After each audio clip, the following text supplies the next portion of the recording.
पुराने लखनऊ के शीश महल में रहने वाले जाफर रजा की बेटी मरियम रिजवी ने क्लैट परीक्षा में 93.25% अंक प्राप्त किए हैं।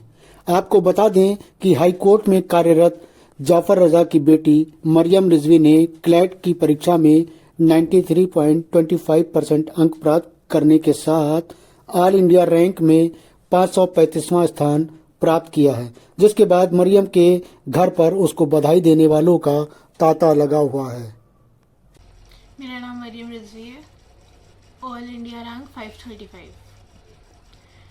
तैयारी तो एक्चुअली शुरू की थी 2022 में, पर उससे पहले एग्ज़ाम दिया था 2022 में, वो बिना प्रिपरेशन के दिया था एक्सपीरियंस के लिए। वो ऐसे तो ये मजाक में शुरू हुआ था कि लड़ती बहुत है, लॉयर बनेगी, ये वो कह के, पर फिर क्या बोलते हैं, ऐसे 2-3 लोगों को देख के फिर क्लैट के बारे में धीरे धीरे पता चला, फिर लॉ के बारे में काफ़ी इंटरेस्ट आया और धीरे धीरे करके फिर क्लैट दिया।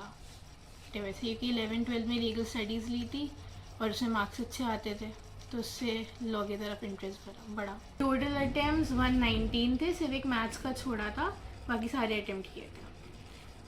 हाँ, अगर इंसान डिलीजेंटली पढ़े और अपने सारे एफर्ट्स दे तो हो सकता है।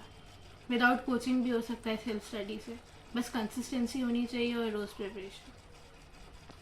सबसे ज़्यादा इजी तो इंग्लिश था। हाँ, इंग्लिश ज़्यादा इजी था।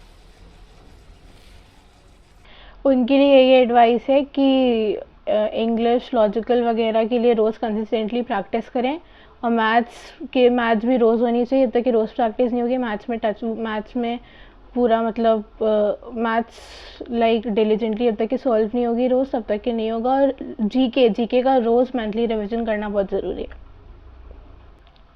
क्लैट में 93.50 मार्क्स लाने के बाद AIR 535 सिक्योर करने के बाद अभी तो कॉलेज में LLB के बाद अगर जुडिशरी निकलता है तो ठीक है, वरना प्लान भी कॉर्पोरेट लॉ का है, अगर उससे डायरेक्ट प्लेसमेंट होती है, वरना तो फिर PCSJ प्रिपेयर करने के बाद जुडिशरी में जाना है।